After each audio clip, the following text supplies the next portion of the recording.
Good afternoon. Today is the 7th of March and I'd like to do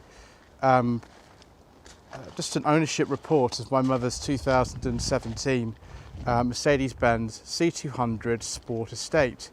This is an automatic model and it's done around 11,000 miles and she got it in June 2017. Let's start with the boot, which of course has an electric release like most things these days. It's about 450 litres I think in here. It's actually not as big as the one in my Seat Toledo, although that's not an estate car. Although for the sort of car this is, it's about average in size. Let's just close that again.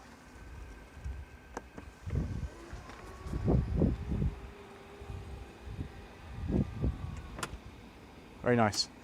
I'll take a seat in the back. Hopefully the keyless entry is working. Yes, it is.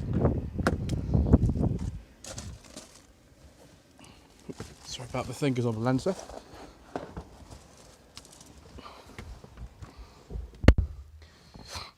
One thing I think about this car whenever I'm in the back of it is the rear space really isn't as good as you'd imagine it would be. Now I'm 5'11", I'm not particularly tall. My knee room is a little bit restricted, and because of this wonderful panoramic sunroof, my head is actually touching the ceiling unless I move it to the right, and I don't think that's particularly impressive. Now my mother's about 5'3", and so there's plenty of room behind her, but when I drive this car, it's really not as spacious for people in the back as you'd imagine it would be, although the materials are very nice. The door tops have soft touch plastic. There's these nice aluminium inserts. I think this is the Artico leather rather than real leather, but it all feels very, very plush and very nice. But window switches feel nice. There's a rear armrest here,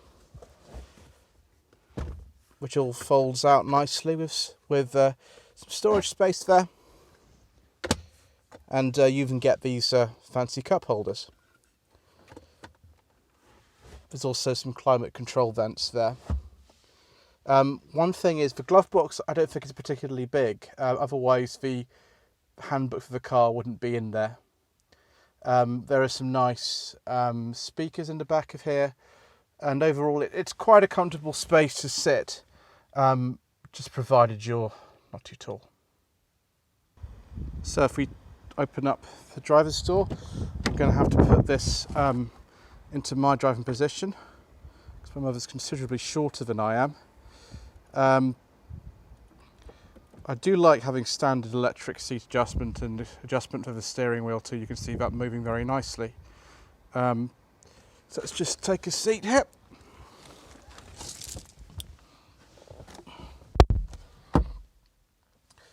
So steering wheel feels really nice. I think the cabin's very stylish. There's again this lovely sort of beige coloured Artico leather. One thing I will say is that the door panel's a bit busy. I mean, everything's very nice quality, but all the buttons are here. We've got the seat control buttons here, the door lock buttons here, and the electric window switches and the mirror switches all on the same side, and they're all a little bit too close together. I really would prefer the door latch to be about here, and maybe move the buttons a little bit, but that's just a minor thing really. The gear lever, like on many Mercedes, this is an automatic, this is a 9-speed automatic, is where the wiper switch is for most cars, and the wipers are on the indicator stalk, as you can see there. Also on this side you've got 3 different stalks all in a row. This is the steering wheel adjustment, that's the cruise control switch, and that does the wipers and the indicators. I think that's too much on one side. It keeps the centre console nice and clear, so you can see there's no gear lever here or anything, and the handbrake switch is down here, which I suppose it has a place, but I prefer something like a BMW, which has far more conventional controls. I'm still getting used to this, and my mother's had this car well over 18 months now. Another thing I'm not so keen on, if we just turn the car on here, is all these little switches in a row. They're all the same. They're all the same colour, and they really are very confusing to sort out and find. There's plenty of room in the centre console to make the switches bigger and to differentiate them, but they haven't done that. I don't mind this kind of combined sort of mouse trackpad and scroll wheel thing, which is called the Mercedes-Benz command system. I don't particularly mind it, although I think the BMW iDrive is probably a little bit better than this. They have changed the system slightly for the facelifted late 2018 model though. The infotainment system, it's controlled, some of the buttons are down here, some of them are here. One of the things this car does have, which I do quite like, is the dynamic selection. I always leave this generally in eco mode. The steering, I have it in sport mode most of the time, because if you put it in the comfort mode, it's far too light. Even so, the steering of this car is very light, but I suppose it's a Mercedes. And if you really want a sporty car, then you'd have something like, I don't know, a C63 AMG. The dashboard layout here with the dials is very easy to operate. So you can see the fuel consumption is about 32 miles per gallon on average. This is a 2-litre turbocharged petrol engine. You can get about 44 miles per gallon on a motor, but average is about 33. A lot of the mileage of this car is around town and on smaller roads, so it's not particularly a motorway cruiser, which is why my mother didn't get a diesel. But I do like the sort of fonts and everything in here, and scrolling through the little gauges. It just looks very, very nice. Yes, you'd probably expect that both the amount of money this car costs. The average person who buys this car is never going to look too much at the engine, but here it is anyway. I mean, everything's covered up. You can't really see any fluid levels. You can just about get to the dipstick and the oil filler cap, but pretty much everything else is covered up. So there's not a huge amount that you're really kind of able to see in that way, but I'll just show you the engine anyway.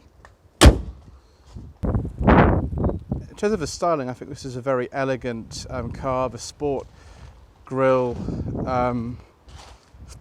is at the front here, which is nicer than the lesser models. One issue that my mother's pointed out to me, we've just seen it, is the condensation on the headlights of a car that's only about 18 months old. I think we might have to actually get that looked at. Most of the time, the car's been very reliable, but it's only done 11,000 miles, and to service it, it costs around £400 a year just to change the oil and the filters. I don't think that's very good for, a very minor bit of work to be done. But it is a Mercedes-Benz, and I suppose that's what you have to just take into consideration if you buy one of these.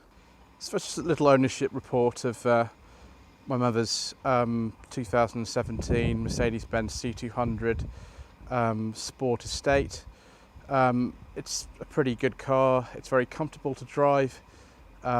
It's got lots of standard equipment, and the materials are very good quality. I wouldn't say it's the most exciting thing I've ever driven. The fuel economy is not brilliant, and it does cost a lot to service. Yes, I mean, it's a sort of benchmark really, if that's a sort of car in its class. So I hope you found that video interesting. We're hoping to do a full review of this car later on this year when I get my videographer down to do it. So stay tuned for that. In the meantime, don't forget to subscribe. Don't forget to like this video and put a comment down below if you like. My Facebook page is facebook.com/Lloyd Vehicle Consulting. My website is www.lloydvehicleconsulting.co.uk. Please get in touch with my website if you wish me to source a car for you. It doesn't have to be a Mercedes-Benz, it could be anything. And thank you very much indeed again for watching.